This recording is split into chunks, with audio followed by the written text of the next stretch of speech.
विद्यार्थियों सादर नमस्कार। आज की कविता पाठ की इस कड़ी में आपका बहुत बहुत स्वागत है।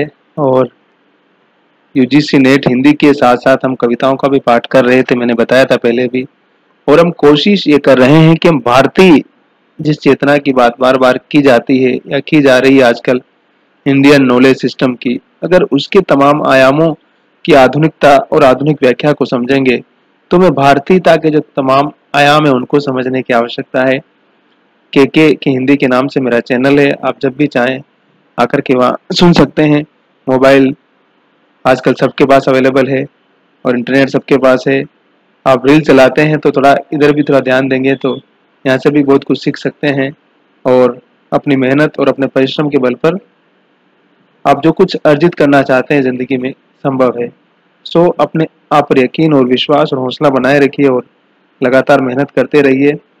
पंजाबी के मशहूर कवि हैं अमरजीत कौंके। 1964 में उनका जन्म पंजाब के लुधियाना में हुआ था। और आपको मालूम है कि विभाजन के समय पंजाब आधा भारत और आधा पाकिस्तान में चला गया था। और उसकी पीड़ा क्या थी, आप हम लोग कल्पना नहीं कर सकते हैं। उनकी कविता संग्रह है मुट्ठी भर रोशनी, अंधेरे में आवाज, अंतहीन दौड़। हिंदी में उनका अनुवाद हो चुका है और उन्होंने हिंदी के महत्वपूर्ण कवियों की रचनाओं का पंजाबी में अनुवाद भी किया है। चाहे अरुण कमल साहब हो, चाहे देवकीनंदन खत्री हो, चाहे हिमांशु जोशी हो, केदारनाथ सिंह जी हमारे जो महत्वपूर्ण कवि थे उनकी कविताओं का, तो उस लिहाज से उनका बहुत महत्वपूर्ण स्थान है। और मैं यही कहूँगा कि कवि के रूप में, एक अनुवादक के रूप में हम कैसे भारतीय भाषाओं के कवियों रचनाओं को समझेंगे, चाहे कन्नड़ के हो, चाहे मलयालम के हो, चाहे तमिल के हो, चाहे पंजाबी, गुजराती, राजस्थानी, पूर्वोत्तर की तमाम भाषाएं, मणिपुरी, आसामी, कश्मीरी, है ना, गोंडी भाषाएं, छत्तीसगढ़ की भाषाएं। क्योंकि जब तक हम वहां तक नहीं पहुंचेंगे तब तक हम भारतीय जनमानस की बात नहीं समझ पाएंगे। सिर्फ और सिर्फ हिंदी बेल्ट, जिसको कि लोग बीमारू पट्टी कहते हैं, कि जो बाहर से तो बातें बड़ी बड़ी आधुनिकता की करती है लेकिन उसके अंदर जड़ता और ठहराव इतना है कि उसकी कल्पना नहीं की जा सकती है ना। तो उन सारी चीजों को भी समझने की आवश्यकता है और हमें आंख बंद करके किसी को भी फॉलो नहीं करना है। सोच समझ करके, विचार करके आगे बढ़ना है और अपनी आंखें और अपने दिमाग को हमेशा खुला रखना है, इस बात का हमेशा ध्यान रखना है। अमरजीत कौंके साहब की कविता पढ़ रहा हूं मैं। पता नहीं, पता नहीं कितनी प्यास थी उसके भीतर कि मैं, जिसे अपने समुद्रों पर बहुत गर्व था, उसके सामने पानी का एक छोटा सा कतरा बन जाता। पता नहीं कितनी अग्नि थी उसके भीतर कि मैं, जिसे अपने सूरजों पर बहुत गर्व था, उसके सामने एक छोटा सा जुगनू बन जाता। पता नहीं कितना प्यार था उसके भीतर कि मैं, जिसे अपनी बेपनाह मोहब्बत पर बहुत गर्व था, उसके सामने मेरा सारा प्यार एक तिनका मात्र रह जाता। पता नहीं कितनी सांस थी उसके भीतर कि मैं, जिसे अपनी लंबी सांसों पर बहुत गर्व था, उसके पास जाता तो मेरी सांस टूट जाती। पता नहीं कितने मरुस्थल थे उसके भीतर कि मैं, जिसे अपने जल स्रोतों पर बहुत गर्व था, उसकी देह में एक छोटे से झरने की भांति गिरता और सूख जाता। पता नहीं कितने गहरे पाताल थे उसके भीतर कि मैं, जिसे बहुत बड़ा तैराक होने का भ्रम था, उसकी आंखों में देखता तो अंतहीन गहराइयों में डूब जाता, डूबता ही चला जाता। देखिए कवि किस तरह से बात करता है और जीवन के उन संदर्भों को कैसे बता रहा है कि मतलब इतनी सब कुछ था लेकिन फिर भी वो प्यासा था या खाली था, है ना। जैसे किसी लोकोक्ति की तरह बात कर रहा हो, जैसे किसी मुहावरे की तरह कवि अपने आप को दर्ज कर रहा हो, ये अपने आप में बहुत अद्भुत बात है। फिर देखिए उत्तर आधुनिक आलोचक, साहित्य में आलोचना की जो दुनिया है उसकी अलग ही दुनिया है, उसका अलग ही कारोबार है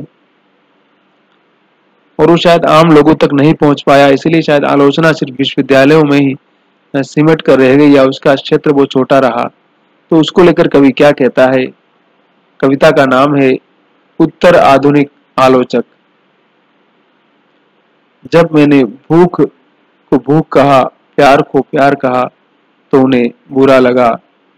जब मैंने पक्षी को पक्षी कहा, आकाश को आकाश कहा, वृक्ष को वृक्ष कहा और शब्द को शब्द कहा, तो उन्हें बुरा लगा।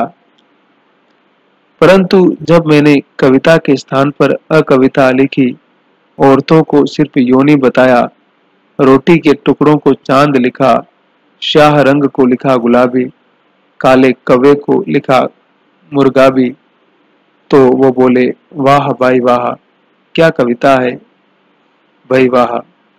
हैं? और पंजाबी से खुद इन्होंने ही इसका हिंदी में अनुवाद किया है ना। मतलब आलोचना में आप यह है कि अगर आपकी बड़े आदमी के साथ पहचान है तो आपकी कविता पर बहुत चर्चाएं होंगी, आपकी लिखी पुस्तक पर बड़ी चर्चाएं होंगी। अगर आपकी पहचान नहीं है तो फिर आप बैठे रहिए।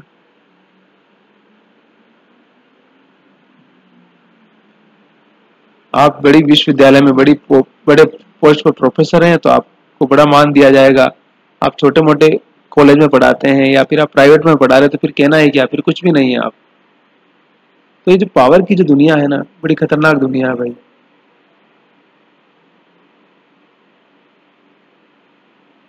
मतलब जिसके पास पावर है जैसे वही सब कुछ है। ये इस समय और जीवन का यथार्थ है। हम इसको खारिज नहीं कर सकते, हम इसको नजरअंदाज नहीं कर सकते हैं, क्योंकि दुनिया सिर्फ उसी के पीछे भागती है। मैंने कहा ना, सहजता, सरलता जैसे मूल्य हमारे जीवन से और हमारी सामाजिक जो पदावली है, जीवन अनुभूति वहां से विस्थापित हो चुके हैं। जिस तरह से इंसान अपनी जमीन से रोजगार के लिए या किसी और काम के लिए विस्थापित हुआ, माइग्रेट हुआ है, वैसे ही ये सारी चीजें हमारे जीवन मूल्यों से, हमारी सोच से, मध्यवर्ग की चेतना से लगभग गायब हो चुकी है। अगर मेरा तुमसे कुछ काम है तो ही मैं तुम्हारे पास आऊंगा। तुम परेशानी में हो उससे मुझे कोई लेना देना नहीं। ये जीवन की जो वास्तविकता है उन्हें समझने की आवश्यकता है। एक और कविता है उनकी, अंतहीन दौड़, मैं उसको पढ़ूंगा। बहुत दूर छोड़ आया हूं मैं वो खास खास कर जर्जर हुए जिस्म, भट्टियों की अग्नि में लोहे के साथ ढलते शरीर, फैक्ट्रियों की घुटन में कैद बेबसी के पुतले में बहुत दूर छोड़ आया हूं। दूर छोड़ आया हूं वह पसीने की बदबू, एक एक निवाले के लिए लड़ा जाता युद्ध, छोटी छोटी इच्छाओं के लिए जिबे होते अरमान, दिल में छिपी कितनी आशाएं, होठों में दबा कितना दर्द, मैं कितनी दूर छोड़ आया हूँ। दूर छोड़ आया हूँ मैं वह युद्ध का मैदान, जहां हम सब लड़ रहे थे रोटी की लड़ाई अपने अपने मोर्चों में। पर मुझे मुट्ठी भर अनाज क्या मिला कि मैं सबको मोर्चों पर लड़ता छोड़कर दूर भाग आया हूँ।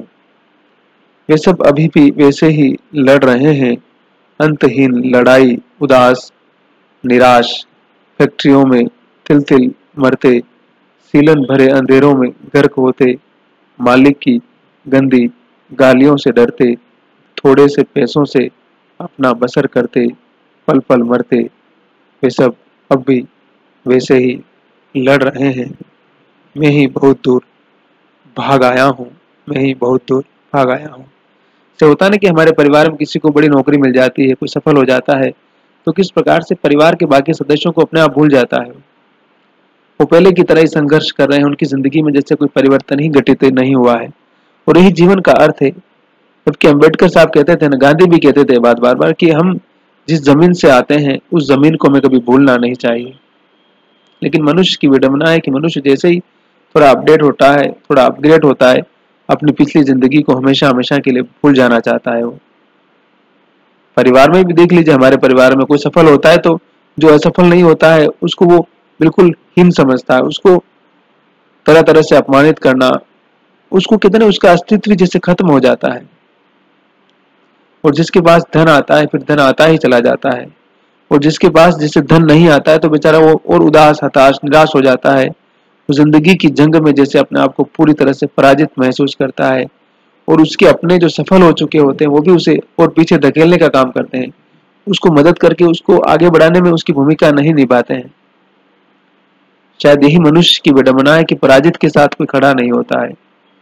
जो जीत जाता है, जो आगे बढ़ जाता है, उसके साथ सब खड़े हो जाते हैं, उसको महान समझते हैं। और कहा ना कि हमारे यहाँ तो नायक को पूजने की प्रथा है ना, कि जो सफल हो जाता है उसको आप पूज रहे हैं, लेकिन जो सफल नहीं हो पाया उसको, वो सफल क्यों नहीं हो पाया, उसके पीछे के कारणों की पड़ताल हम कभी नहीं करते हैं। हम उसके पीछे झांकना भी नहीं चाहते हैं, हम उसके दुख दर्द को, उसकी पीड़ा को समझना भी नहीं चाहते हैं, हम उसको देखना भी नहीं चाहते हैं। तो इस भ्रम से और इस वहम से जितना अधिक हम अपने आप को बाहर निकालेंगे, शायद हम जीवन को और बेहतर तरीके से समझने का प्रयास करेंगे। और सफलता का मानक सिर्फ यही नहीं है कि आपके पास अच्छी नौकरी है, बहुत पैसा है और बहुत ऐश की जिंदगी जी रहे हैं आप। सफलता के मानक ये है कि आप सफल होने के बाद जो असफल लोग हैं उनके साथ कैसा व्यवहार करते हैं। आपके परिवार में जो सफल नहीं हो पाया उसके प्रति आपकी दृष्टि क्या है। एक भाई पढ़ लिख करके बड़ी नौकरी लग गया, आईएएस ऑफिसर बन गया, और एक भाई गांव में खेती कर रहा है। अब आईएएस ऑफिसर जो बन गया वो गांव वाले भाई के साथ कैसा व्यवहार करता है बहुत लंबे समय के बाद, तब से उसकी मानवीयता और उसकी सक्सेस का मूल्यांकन होना चाहिए।